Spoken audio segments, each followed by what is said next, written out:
গল্পের আসরে সকলকে স্বাগত। আজকে শোনাব সুকুমার রায় রচিত দুটি দারুণ মজার গল্প।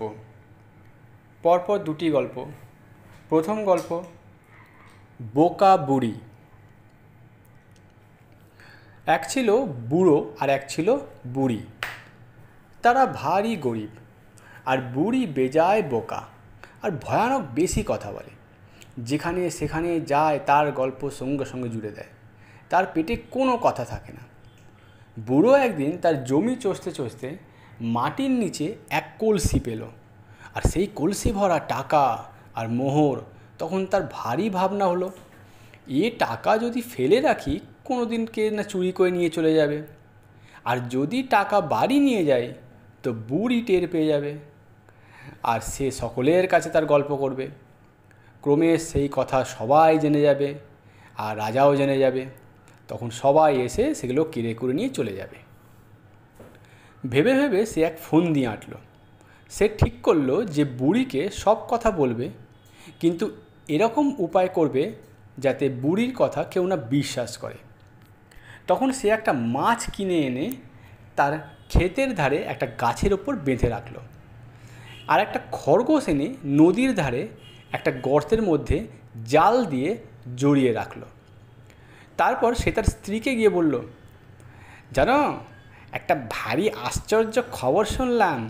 এই গাছের গায়ে নাকি মাছ উড়ে বসে, আর খরগোশ নাকি জলে খেলা করে গো। আমাদের গণক ঠাকুর বলল, মৎস্য বসেন গাছের জলে, খরগোশ নাচে গুপ্ত রতন খুঁজলে, আর পাবে খুঁজলে তারই কাছে। বুড়ি বলল, তোমার যেমন কথা। বুড়ো বলল, হ্যাঁ, এরকম নাকি সত্যি সত্যি দেখা গেছে গো। এই বলে বুড়ো কাজে লেগে গেল। আধ ঘন্টা না যেতে যেতেই বুড়ো আবার ফিরে এসে ভারী ব্যস্ত হয়ে বুড়িকে সেই টাকা পাওয়ার কথা বলল। তখন বুড়ো বুড়ি মিলে টাকা আনতে চলল। পথে যেতে যেতে বুড়ো সেই গাছতলায় এসে বলল, গাছের উপর চকচক করছে কি দেখো তো।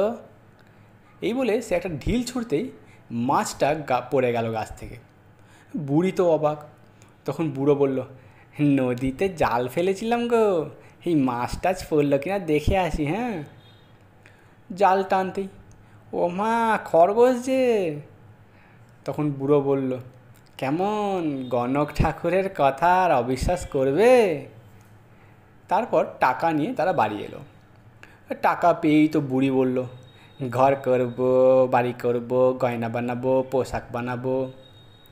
বুড়ো বলল, ব্যস্ত হয়েও না, কিছুদিন রয়ে সয়ে দেখো, সব হবে।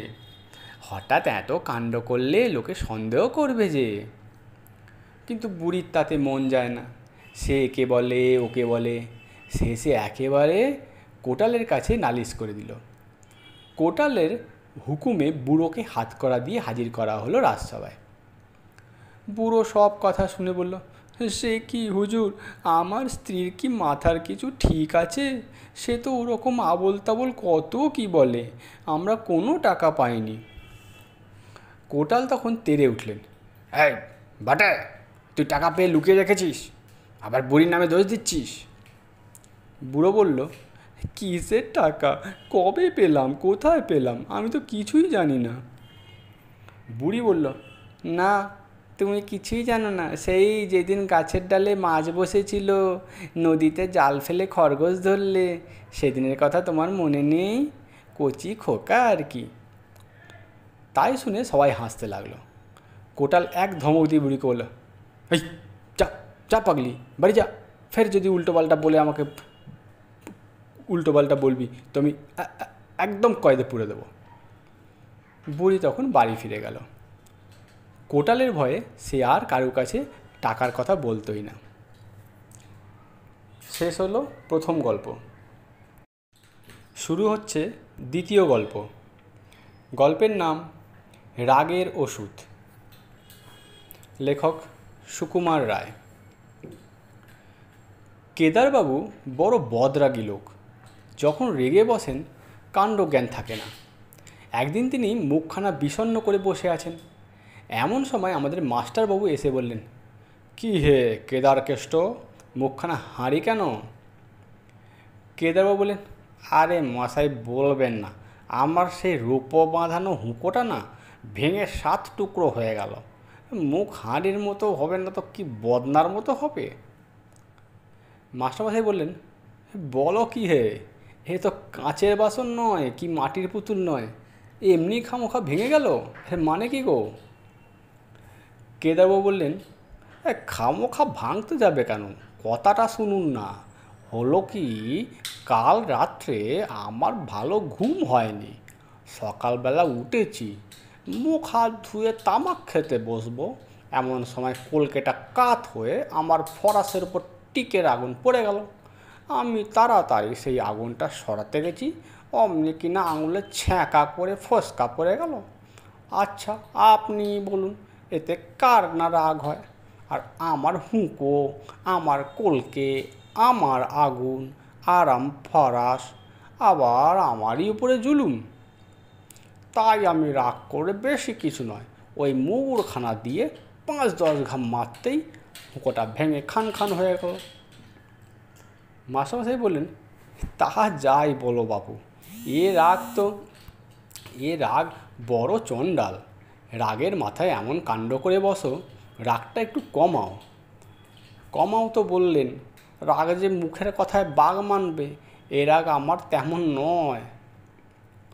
দেখো আমি একটা উপায় বলি, শুনেছি খুব ধীরে ধীরে 1, 2, 3 করে 10 গুনলে রাগ নাকি শান্ত হয়ে আসে। কিন্তু তোমার যেমন রাগ, তাতে 10-12তে কুলোবে না। তুমি একেবারে 100 পর্যন্ত গুনে দেখো। তারপর একদিন কেদারবাবু স্কুলের সামনে দিয়ে যাচ্ছিলেন। তখন ছুটির সময় ছেলেরা খেলা করছে। হঠাৎ একটা মার্বেল ছুটে এসে কেদারবাবুর পায়ের হাড়ে ঠাঁই করে লাগলো। আর যায় কোথা, কেদারবাবু ছাতের সমান 1 লাফ দিয়ে লাঠি উঁচিয়ে দাঁড়িয়েছেন। ছেলের দল যে যেখানে পারলো পালিয়ে গেল। তখন কেদারবাবুর মনে হলো মাস্টারবাবুর সেই কথা, একবার পরীক্ষা করে দেখি তো রাগ কমে কিনা। তিনি আরম্ভ করলেন, 1, 2, 3, 4, 5। স্কুলের মাঝখানে একজন লোক দাঁড়িয়ে বিড়বিড় করে অঙ্ক বলছে। তাই দেখে স্কুলের দারোয়ান ব্যস্ত হয়ে কয়েকজন লোক ডেকে আনলো। একজন বলল, কী হয়েছে মশাই? কেদার বলে, 16, 17, 18, 19, 20। সকল বলল, এ কি, লোকটা পাগল হলো নাকি? আরে ও মশাই, বলি অমন ধারা করছেন কেন?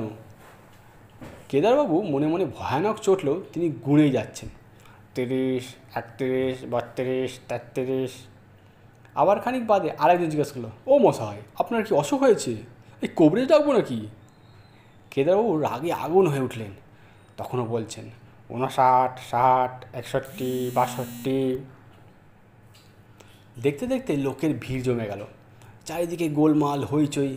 তাই শুনে মাস্টারবাবু দেখতে এলেন এই ব্যাপারখানা কি। ততক্ষণে কেদারবাবুর গোনা প্রায় শেষ হয়ে এসছে। তিনি 2 চোখ লাল করে লাঠি ঘোরাচ্ছেন আর বলছেন, 96, 97, 98, 99, 100। কোন হতভাগা লক্ষ্মী ছাড়া মিথ্যাবাদী বলেছিল রে 100 গুনলে রাগ থেমে যায়? বলেই ডাইনে বায়ে দুম দাম লাঠির ঘা পেটাচ্ছেন। লোকজন আর ছুটে পালায় কোথায়। আর মাস্টারমশাই এক দৌড়ে সে যে ঘরের মধ্যে ঢুকলেন, আর সারাদিন বেরোলেনই না। শেষ হলো গল্প।